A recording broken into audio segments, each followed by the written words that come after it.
குறிப்பிட்ட ஒரு 100 வருஷத்துக்குள்ளாக 2000 வருஷ சரித்திரத்துல இந்த 100 வருஷம் ரொம்ப இம்பார்ட்டன்ட். எல்லா தீர்க்க தரிசனங்களும் பெரும்பான்மையானவை நம்முடைய காலகட்டத்தில் நிறைவேறி இருக்கிறது. அது என்னென்ன நிறைவேறி இருக்கிறது, நாம் இப்போ எந்த இடத்துல இருக்கிறோம், என்ன செய்யணும், அதைத்தான் இந்த முதலாம் நாளிலே நாம் பார்க்க போகிறோம். மிக துல்லியமாக ஏறக்குறைய இந்த உலகத்தினுடைய மையம் யார் என்று சொன்னால் வேதத்தை பொறுத்த வரைக்கும் சரி இஸ்ரவேலர்களும் இஸ்ரவேல் தேசமும் தான். எப்படி நமக்கு பூமி எதிர்ச்சி ஒரு அடையாளமோ, எப்படி ஒரு யுத்தங்கள் அடையாளமோ, கொள்ளை நோய் ஒரு அடையாளமோ, இப்படி அத்திமரம் துளிர்த்தல் ஒரு அடையாளமோ, இப்படி நிறைய அடையாளங்களை இயேசு சொல்லும் போது இஸ்ரவேலை குறித்த ஒரு அடையாளமும் இருக்கிறது. இந்த இஸ்ரவேலை வைத்து நீங்கள் அடையாளங்களை பார்க்கும் பொழுதுதான் எவ்வளவு சீக்கிரம் நாள் சமீபம் என்பதை உங்களால் புரிந்து கொள்ள முடியும். ஏன்னா வெளியரங்கமாய் அவர்கள் இருக்கிறார்கள். நிறைய காரியங்கள் நீங்கள் வேதத்தை தியானிக்க வேண்டியிருக்கும், தியானிச்சாதான் தெரியும். ஆனால் இஸ்ரவேல் சம்பந்தப்பட்ட விஷயத்தை பொறுத்த வரைக்கும் வெளியரங்கமாக யாரும் கண்டுபிடிக்கக்கூடிய அளவில் தான் அந்த தீர்க்க தரிசனங்கள் நிறைவேறுகிறது. இப்போ வரிசையா இந்த 100 வருஷத்துக்குள்ளாக நடந்த தீர்க்க தரிசனங்கள் அவைகள் எப்படி நிறைவேறிச்சு, அதுல எந்தெந்த வசனம் எல்லாம் துல்லியமா நிறைவேறி இருக்கிறது, அதோடு கூட இன்னும் என்ன நடக்க போகிறது என்று மாத்திரம் நான் சொல்லிவிட்டு இந்த முதலாம் நாள் கூட்டத்தில் ஜெபித்து முடிக்க விரும்புகிறேன். முதலாவதாக வாசியுங்கள் ஏசாயா தீர்க்க தரிசன புஸ்தகம் 43ஆம் அதிகாரம் 5, 6, 7 வசனங்களை வாசியுங்கள். ஏசாயா தீர்க்க தரிசன புஸ்தகம் 43ஆம் அதிகாரம் 5, 6, 7 வசனங்கள். பயப்படாதே, நான் உன்னோடே இருக்கிறேன். நான் உன் சந்ததியை கிழக்கிலிருந்து வரப்பண்ணி உன்னை மேற்கிலிருந்து கூட்டி சேர்ப்பேன். நான் வடக்கை நோக்கி கொடு என்றும் தெற்கை நோக்கி வைத்திராதே என்றும் சொல்லி தூரத்திலிருந்து என் குமாரரையும் பூமியின் கடையாந்தரத்திலிருந்து என் குமாரத்திகளையும் நான் என் மகிமைக்கென்று சிருஷ்டித்து உருவாக்கி படைத்து என் நாமம் தரிக்கப்பட்ட யாவரையும் கொண்டு வா என்பேன். நல்ல கவனிங்கள், இது ஏசாயா தீர்க்கதரிசியின் மூலமாக உரைக்கப்பட்ட தீர்க்க தரிசனம். பூமியினுடைய 4 திசைகளிலிருந்தும் இஸ்ரவேல் ஜனங்களை நான் கொண்டு வருவேன். இவர்கள் கடைசி காலத்தில் தான் தங்கள் சுய தேசத்துக்கு திரும்பி வருவார்கள் என்று வேதம் தெளிவாய் சொல்லுகிறது. கடைசி காலம் என்பதற்கு உங்களுக்கு வெளியரங்கமான கண்ணுக்கு முன்பாக இருக்கிற அடையாளம் ஒன்று என்னவென்று சொன்னால், இஸ்ரவேல் என்ற ஒரு தேசம் இருக்கிறது. இஸ்ரவேல் ஒரு ஜனங்கள், யூதர்கள் என்று ஒரு இருக்கிறார்கள். அப்படி இருக்கிறார்கள் என்று சொன்னாலே அது கடைசி காலம்தான். எப்படி சொல்லுகிறீர்கள்? வாசியுங்கள். ஓசியாவின் புஸ்தகம் 3ஆம் அதிகாரம் 5வது வசனத்தை வாசியுங்கள். ஓசியாவின் புஸ்தகம் 3ஆம் அதிகாரம் 5வது வசனம்.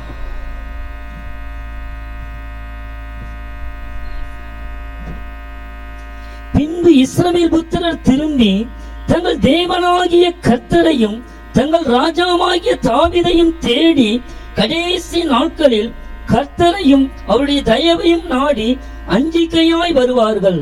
இந்த வசனம் தெளிவாய் சொல்லுகிறது, இஸ்ரவேல் புத்திரர் திரும்பி வருகிற நாட்கள் கடைசி நாட்கள் என்று சொல்லி. முதலாவதாக எகிப்திலிருந்து வந்தார்கள். இரண்டாவதாக செருபாபேல் தலைமையிலிருந்து அவர்கள் மேதிய பெர்சிய சாம்ராஜ்யத்திலிருந்து வந்தார்கள். அதோடு கூட இயேசு கிறிஸ்துவின் காலத்திற்கு பிறகு உலகம் முழுவதும் சிதறடிக்கப்பட்ட யூதர்கள் அதோடு கூட 1850 வருஷம் எங்கே இருந்தார்கள் என்று யாருக்கும் தெரியாது. 1850 நாட்கள் அல்ல, 1850 வருஷம். யோசித்து பாருங்கள், ஒரு இனம், ஒரு மொழி, ஒரு தேசம் 1850 வருஷம் இல்லாமல் போனால் திரும்பி ரிஸ்டோர் என்று சொல்வார்கள், திரும்பி கட்டப்படுவது சாத்தியமா? எத்தனை மொழிகள் அழிஞ்சிருச்சு.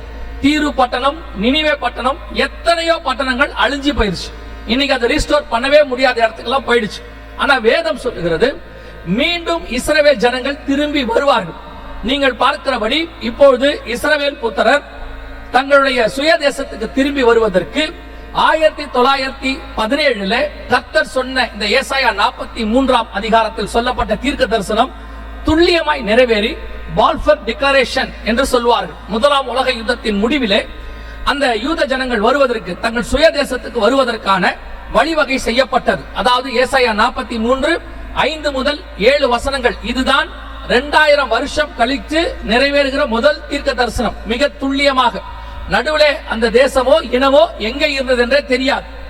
கரெக்டா ஆண்டவர் சொன்ன அந்த 1917 திரும்பி கூட்டி சேர்ப்பேன் என்கிற தீர்க்க தரிசனம் துல்லியமாய் நிறைவேற ஆரம்பித்தது.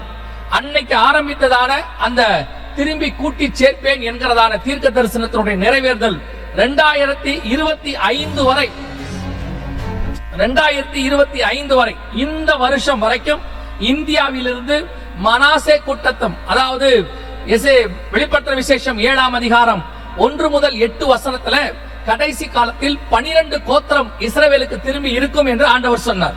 அதில் சொல்லப்பட்ட 12 கோத்திரத்தில் ஒன்றுதான் மனாசே.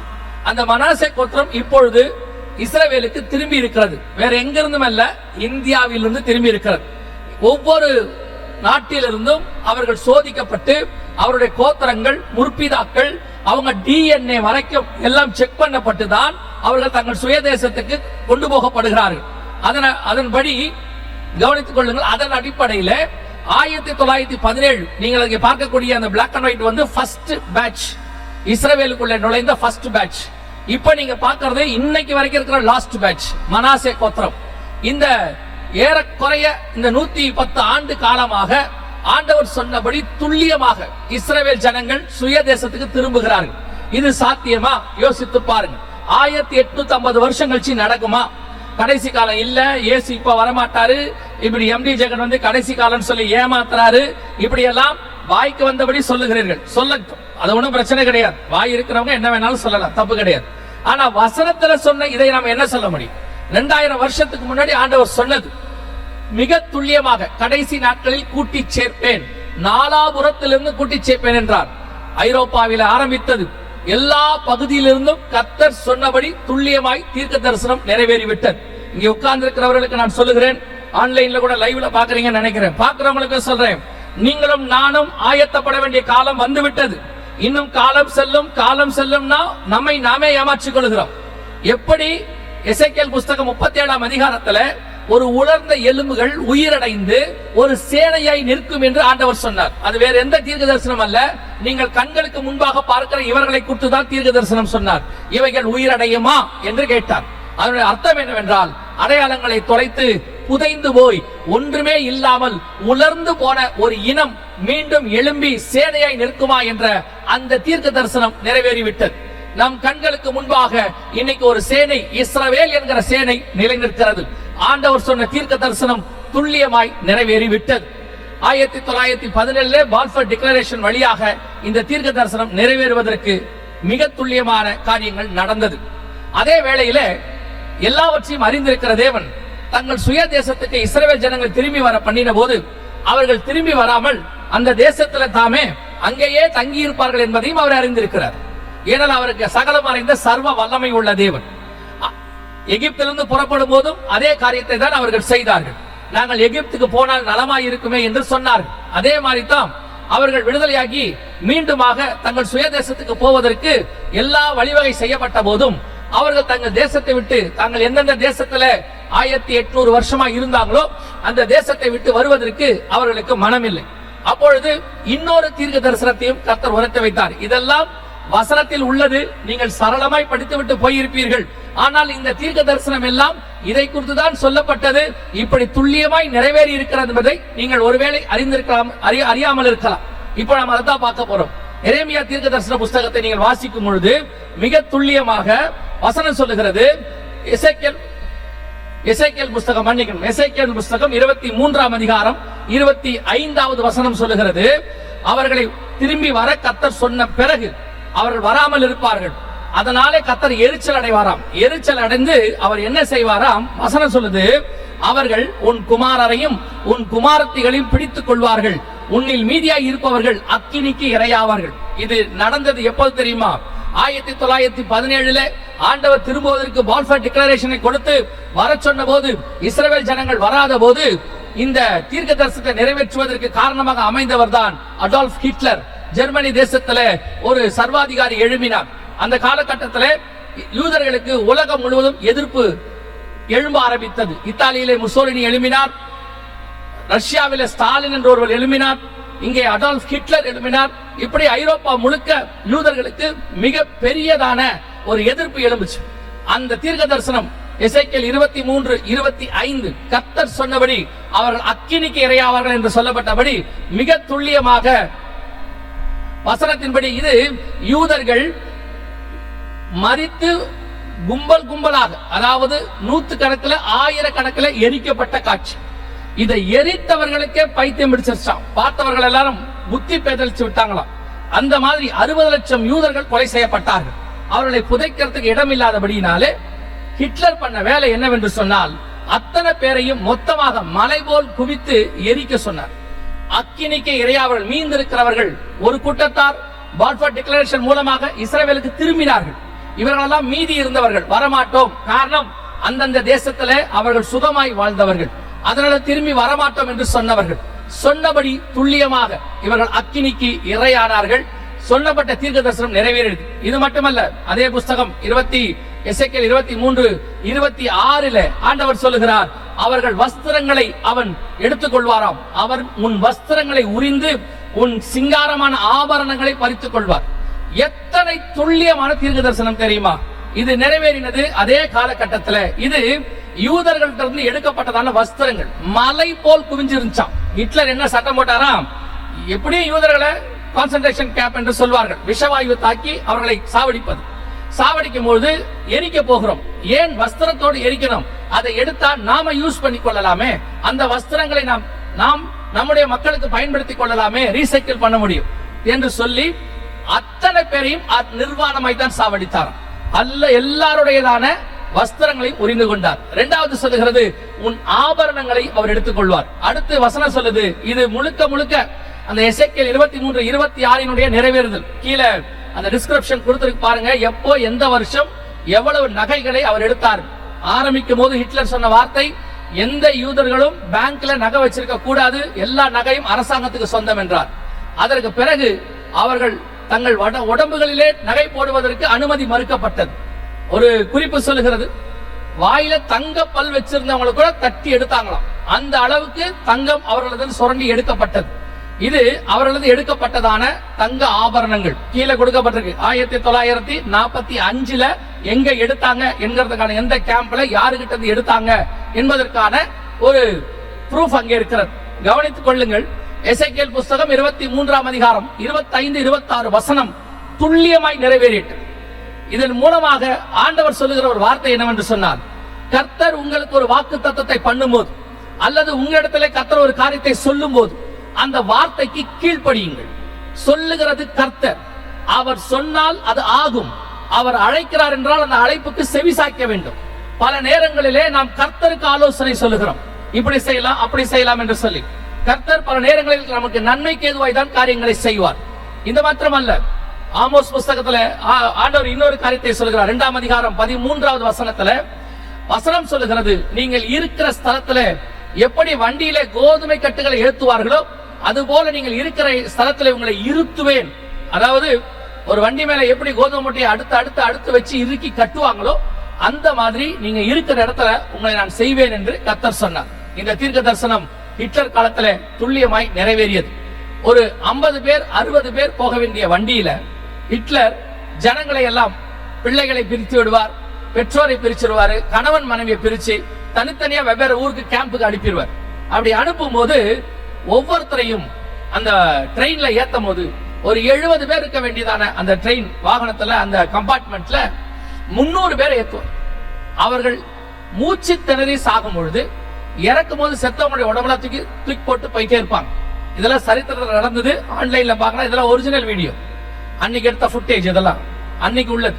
கவனிச்சு கொள்ளுங்க. இது எல்லாமே ஆண்டவர் முன்பதாகவே தீர்க்க தரிசனமாய் உரைத்தவைகள், கர்த்தர் துல்லியமாய் சொன்னவைகள். இப்பொழுது நம் காலத்துல இவைகளெல்லாம் தீர்க்க தரிசனம் நிறைவேறதாக பார்க்கிறோம்.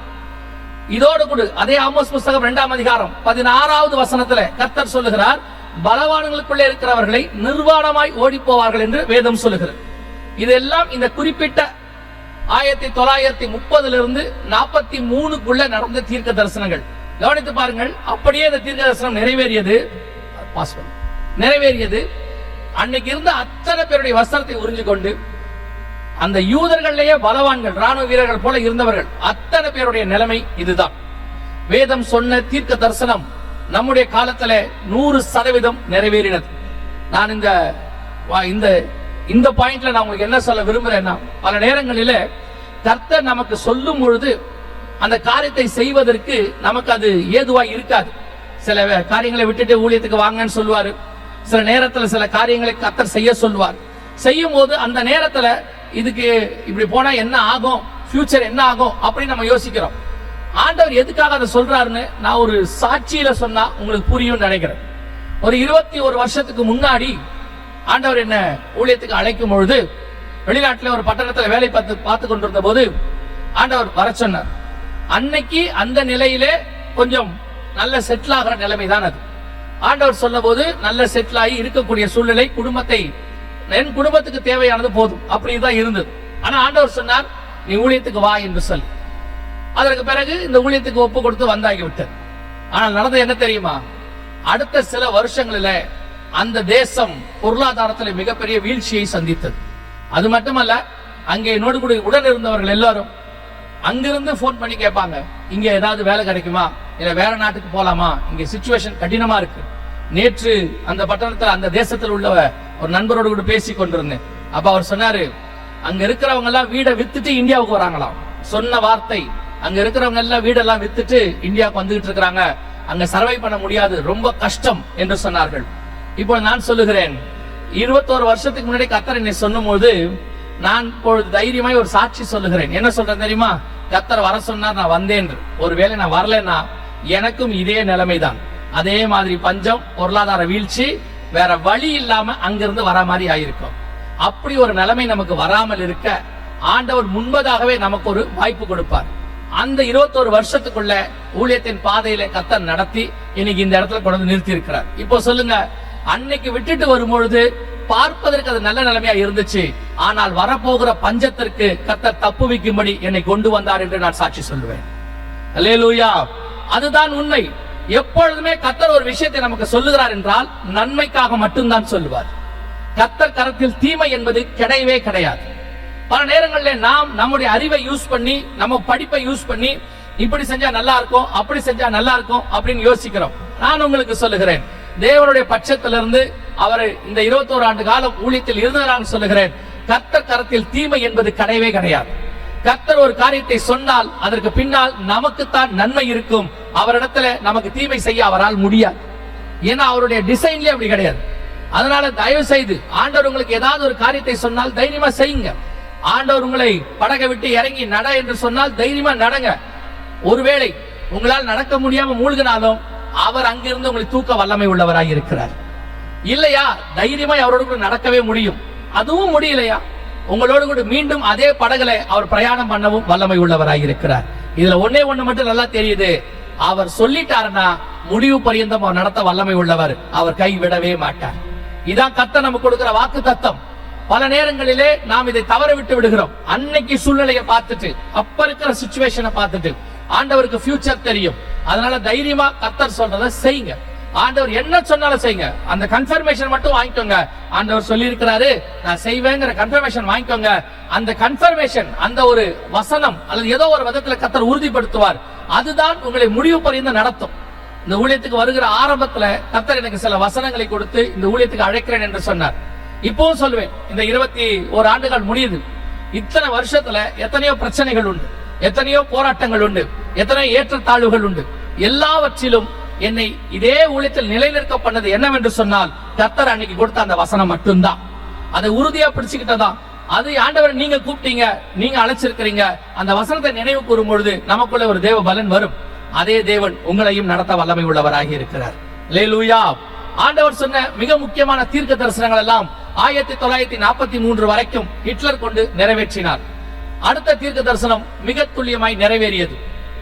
மத்தேயு எழுதின சுவிசேஷம் 24ஆம் அதிகாரம் 32வது வசனத்தை வாசியுங்கள். மத்தேயு 24:32 வாசியுங்கள். மரத்தினால் ஒரு ஊமையை கற்றுக்கொள்ளுங்கள்.